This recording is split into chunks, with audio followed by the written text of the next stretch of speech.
बहुत समय पहले की बात है। एक नगर में एक धनी सेठ रहता था जो बहुत दयालु था। इतना बद्धा व्यापार और बहुत सारा धन होने के बावजूद वह एक भोला और दान करने वाला इंसान था। वह हर किसी की मदद करता था। उसके मन में लोगों के प्रति प्यार और दया की भावना यह थी। वह किसी का भी दुख नहीं देख पाता था।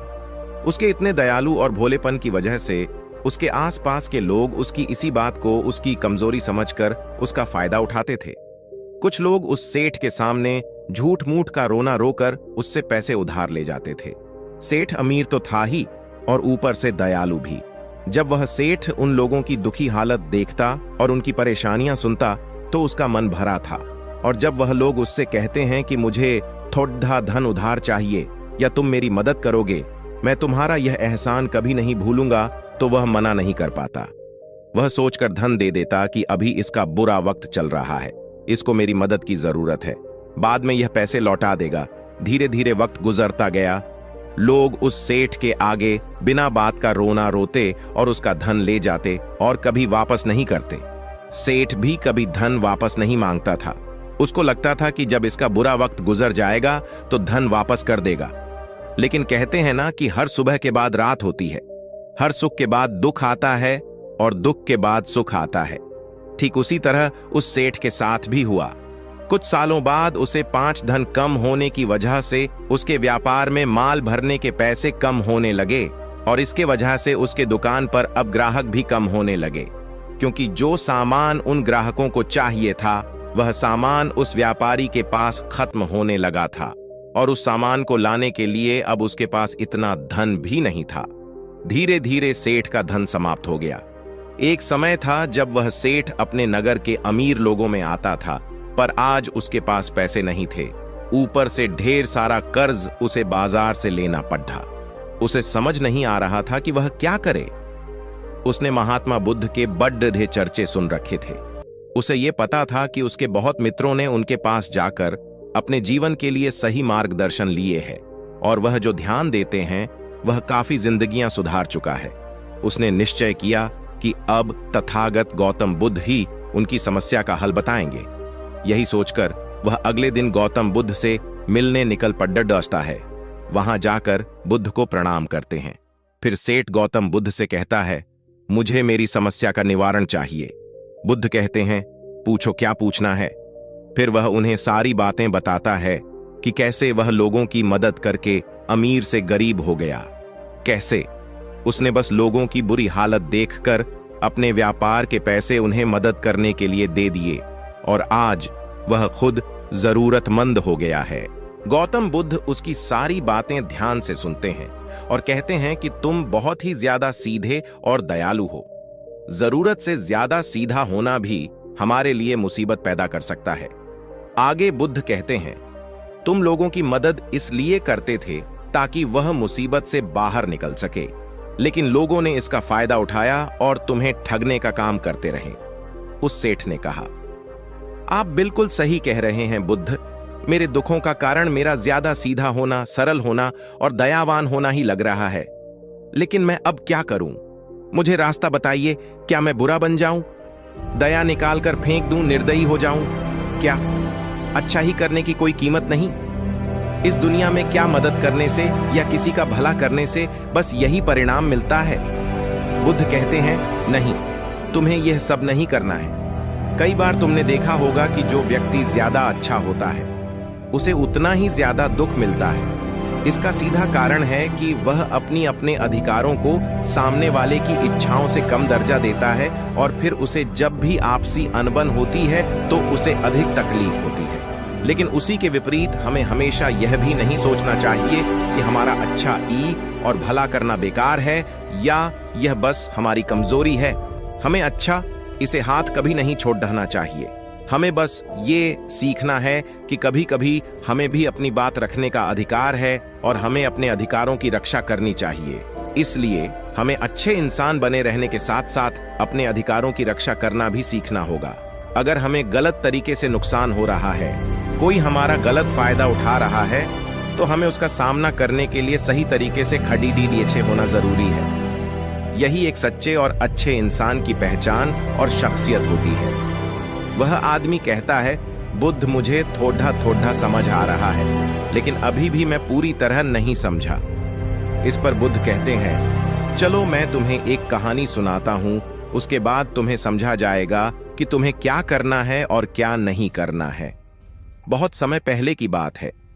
एक जंगल में एक भेड़ रहती थी।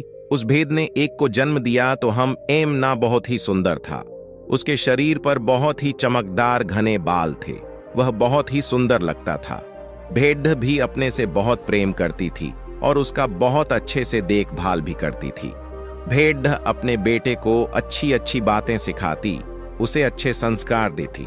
उस भेड़ की इच्छा थी कि उसका बेटा बड़ा होकर खूब नाम रोशन करे, लेकिन भेड़ के ज्यादा लाड़ प्यार के कारण मेमना बिगड़ता जा रहा था। उसकी माँ उसे अच्छी शिक्षा देती थी, उसे अच्छे से रखती थी, दिन रात उसका पूरा ख्याल रखती थी, लेकिन दिन प्रतिदिन शैतान और जिद्दी होता चला गया। वह अपनी माँ की किसी भी बात को ध्यान से नहीं सुनता और ना ही किसी बात पर ध्यान देता।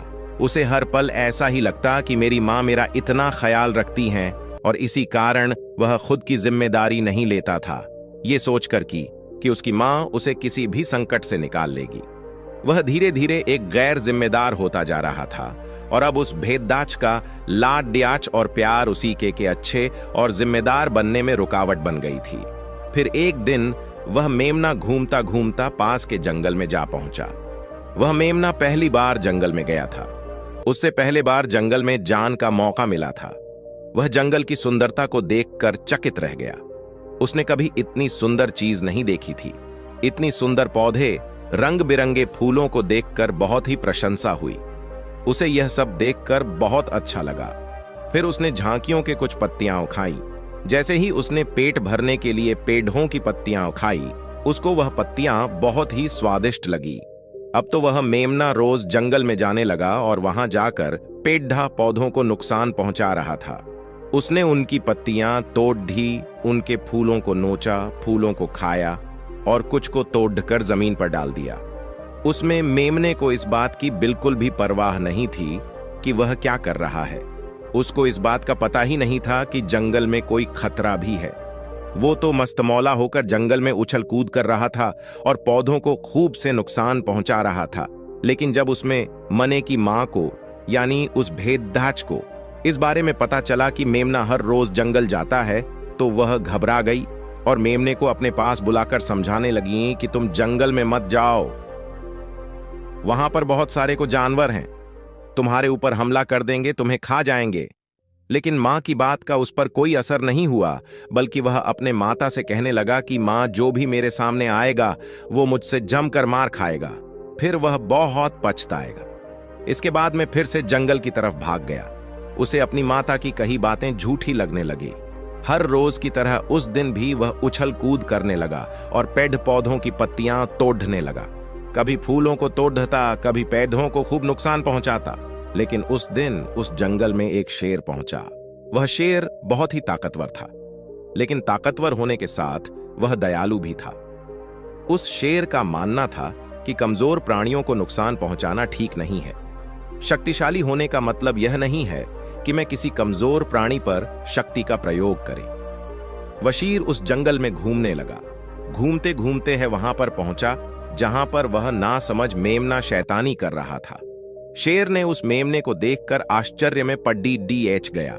शेर ने सोचा कि इस मेमने को किसी खूंखार जानवर का डर क्यों नहीं है। ये कैसे पेड़ पौधों की पत्तियां हैं, बिना काम के ही नोच रहा है। ये इनको खत्म कर रहा है और उन पत्तियों को खा कम बल्कि बिगाड़ ज्यादा रहा है। उसके बाद वह शेर कुछ देर तक चुपचाप खड्डा होकर उसको देखा रहा, और शेर सोचता है कि मेमना कुछ ही देर में मुझे देखकर यहां से भाग जाएगा और उसके डर के भाग जाने से मुझे बल का प्रयोग नहीं करना पड़ेगा। लेकिन ऐसा नहीं हुआ। शेर बहुत देर तक खड़ा रहा और वहीं इंतजार करने लगा कि मैं यहां से कब जाएगा। लेकिन मेमना तो भोजन करने में व्यस्त था। उसे शेर का कोई ख्याल नहीं था। मजे से पेड़ पौधे की पत्तियां आई नोच रहा था, उन्हें खा रहा था, सब कुछ बेकार कर रहा था। जब शेर ने देखा कि मेमना उसे देखने के बाद भी वहां से नहीं जा रहा, वो खुद वह मेमने के पास जाता है और वहां जाकर बोला, सुनो बच्चे, इस जंगल में फूल पत्तियों को नुकसान पहुंचा रहे हो, उन्हें जितना जरूरी है तुम्हारे भोजन के लिए बस उतने ही तोड़ ढो। तुम बहुत फूल पत्तियां यूं ही नष्ट कर रहे हो। अगर तुम इन पेडडी पौधों को, इन फूल पत्तियों को नुकसान पहुंचा आओगे तो तुम अच्छे बच्चे कैसे बनोगे? अच्छे बच्चे कभी भी इस तरह जंगल में आकर पेड़ पौधों को नुकसान नहीं पहुंचाने लगते हैं। तुम्हारी मां ने तुम्हें अच्छा बच्चा नहीं बनाया। शेर की बातें सुनकर वो घमंड से बोलता है, तुम्हें अच्छे बच्चे बने रहना है, तुम बने रहो। मैं तो जैसा हूं वैसा ही ठीक हूं, मैं वैसे ही रहूंगा जैसे मुझे रहना है। शेर हैरान हो जाता है, लेकिन फिर शेर उसे मेमने को बच्चा समझकर माफ कर देता है, क्योंकि शेर नहीं चाहता था उसे बच्चे पर हमला करना। पड ढे, तुम खतरनाक तो कहीं से नजर नहीं आते। चले जाओ यहां से, बड ढे आए खतरनाक। तुम मेरा दिमाग ज्यादा खराब मत करो, चले जाओ यहां से, अपना रास्ता नाप लो और मुझे इन फूल पत्तियों को खाने दो। यह कहकर वह घमंडी मेमना पत्तियां खाता हुआ आगे चला गया और शेर उसे बस हैरानी से देखता रह गया। तभी वहां पास में ही झांकियों के पीछे एक लोमधी छुपी हुई थी। वह लोमधी शेर और की सारी बातें सुन रही थी। उस लोमधी को शेर राजा की इस तरह बेइज्जती बर्दाश्त नहीं हुई, तो वहां से झाड़ियों से निकलकर शहर के पास आ पहुंची और शेर के पास आकर बोली, क्षमा कीजिएगा महाराज, आप तो इस जंगल के महाराज हैं, इतने बलशाली हैं। आप चाहें तो इसमें को 2 मिनट में मजा चखा सकते हैं और उसे आपका अपमान करने से रोक सकते थे। फिर आपने कुछ भी क्यों नहीं किया? इस पर शेर ने कहा, मैंने उस बच्चे का भला सोचा, मुझे ऐसे ही किसी बच्चे को अपनी ताकत का शिकार नहीं बनाना था। यह सब सुनकर लोमधी बोली, महाराज, लेकिन आपके इतने सीधेपन और दयावान होने के कारण ही उसमें मारने की हिम्मत बर्छ ही गई है। वह आपके सीधेपन का गलत फायदा उठा रहा है और जंगल में इधर उधर घूम रहा है और पेड़ पौधों को नुकसान पहुंचा रहा है। मुझे पता है कि कमजोर प्राणी पर हमला नहीं करना चाहिए, यह बहुत बुरी बात है, और यह भी दया करना एक अच्छा गुण है, लेकिन शासन में कभी कभी भय दिखाना भी जरूरी है। आपकी यह बात सही है कि प्रजा के साथ दयालुता का व्यवहार करना चाहिए, लेकिन इसके साथ साथ यह भी जरूरी है कि उनके मन में राजा के प्रति डर भी हो, ताकि वह इस तरह के अपराध न करे, कोई मर्यादा न तोड़ें। लोमधी की बात सुनकर जंगल का राजा शेर लोमधी से कहता है, क्या ऐसा हो सकता है कि मेमने को भय दिखाकर हम उसे काबू में कर सके, जिससे कि उसमें सुधार आए और उसमें हमने को किसी तरह का नुकसान भी न पहुंचे, जिससे कि वह जंगल के पेड़ पौधों को कोई नुकसान न पहुंचाए? फिर शेर कहता है, लोमधी, क्या तुम ऐसा कर सकती? शेर के बात सुनकर लोमधी कहती हैं, जी हां महाराज, बिल्कुल, मैं ऐसा कर सकती हूं कि वह डर भी जाए, सुधर भी जाए और उसे कोई नुकसान भी ना हो। उसे इतना डरा दूंगी कि वह जंगल में कभी दोबारा घुसने की हिम्मत नहीं करेगा। मैं उसे इस तरह डराऊंगी कि उसके मन में भय बैठ जाएगा। फिर वह जंगल के पेड़ पौधों को भी नुकसान नहीं पहुंचाएगा और साथ ही साथ मैं उसको कोई भी नुकसान नहीं पहुंचने दूंगा। फिर कहती है कि उसकी मां तो उसे कभी सुधार नहीं पाई, लेकिन मैं उसे जरूर सुधार दूंगी। लोमधी की बातें सुनकर शेर ने बोला, अच्छा ठीक है, तुम कोशिश करके देखो, अगर तुम्हें इसमें सफलता मिल जाती है तो मैं तुम्हें जंगल के सभी जानवरों के सामने इनाम दूंगा। शेर की बातें सुनकर लोमधी बहुत खुश हुई। वह तुरंत के पास गई और उस पर गरज पड़ी। इससे पहले कि वह मेमना वहां से भाग पाता, उससे पहले ही लोमधी ने मेमने को जमीन पर पटक दिया और उसे अपने मजबूत पंजों से दबोच लिया। मेमने को दबोचने के बाद लोमधी मेमने से बोली कि बोल, तुझे मार दिया जाए या छोड़ दिया जाए? तुमने इस जंगल के पेड़ पौधे, यहाँ के फूल और कमजोर प्राणियों के साथ भी तो यही किया है। मेरे ख्याल में मार ही देना चाहिए। लोमधी की बातें सुनकर डर के मारे थर थर कांपने लगा। फिर वह लोमधी से बोलने लगा, मुझे माफ कर दो, मुझे छोड़ दो, मुझे यहां से जाने दो। मैं कभी भी जंगल की तरफ नहीं आऊंगा, ना ही कभी पेड़ पौधों को कोई नुकसान पहुंचा दूंगा, और अब मैं कभी कोई गलती नहीं करूंगा। तब ने पकड़ की जैसे ही की, पकड़ ढीली हुई, वह जोर जोर से भागने लगा। वह गिरता उठाता भागता हुआ अपनी मां के पास जा पहुंचा। उधर लोमधी शेर के पास गई और सर झुकाकर बोली, देखा महाराज, ताकत के साथ दिमाग का प्रयोग करना भी बहुत जरूरी होता है। तभी लोग हमारा सम्मान करते हैं, तभी हमारी अच्छाई का गलत फायदा नहीं उठाया जाएगा। लोमधी की बात सुनकर शेर लोमधी की योग्यता से प्रभावित हुआ। उसने लोमद्दी को सारे जानवरों के सामने इनाम दिया। उधर वह मेमना घबराए हुए अपनी मां के पास पहुंचा और अपनी मां से आकर लिपट गया और मां से क्षमा मांगने लगा। मां, मुझे क्षमा कर दो। मैंने आपकी बात कभी नहीं मानी। आप मुझे हमेशा सही कहती थीं कि जंगल में बहुत खतरनाक जानवर रहते हैं। आज के बाद मैं कभी भी उसे जंगल में नहीं जाऊंगा। फिर बुद्ध उस व्यापारी को कहते हैं, देखा बेटा, इतने अच्छे मत बनो कि लोग तुम्हें खा जाएं, और ना ही इतने कड़ीवे बनो कि लोग तुम्हें खाए ही नहीं। जरूरत से ज्यादा अच्छा बनना इंसान को 2 हक देगा। लोग उसका सम्मान नहीं करेंगे बल्कि उसे पागल समझेंगे। गौतम बुद्ध सेठ से कहते हैं, अगर शेर भी अच्छा बनने का दिखावा करेगा या फिर अच्छा बनकर रहेगा तो लोग उससे डरने की बजाय उसे पागल समझेंगे। सेठ को समझते हुए बुद्ध बोले, अगर हम ज्यादा अच्छे बनकर पेश आते हैं तो लोग हमारी अच्छाई का फायदा उठाने लगता है। तुम लोगों के लिए भले उनकी मदद करते हो, वही लोग भोले बनकर तुम्हें ठगने की कोशिश करेंगे। तुम्हें लोगों की मदद करना छोड़ना नहीं, बल्कि समस्या सुनकर उसे धन देने की बजाय उन्हें समाधान देने की कोशिश करो। अगर धन की आवश्यकता पड़े तो थोड़ा बहुत धन दे सकते हो, लेकिन हर समस्या का समाधान धन से करने की वजह निवारण से करो। इससे वही लोग तुम्हारे पास समस्या लेकर आएंगे जिनको हकीकत में दिक्कत है। पैसे ठगने वालों से तुम्हें मुक्ति मिल जाएगी। सेठ बुद्ध को प्रणाम करता है और धन्यवाद कहकर वहां से चला जाता है। फिर वह वैसा ही करता है जैसा बुद्ध बताते हैं और कुछ ही सालों में वह पहले जैसा धनवान बन जाता है। तो दोस्तों, आपने आज के इस वीडियो से क्या सीखा वह मुझे आप कमेंट में बता सकते हैं।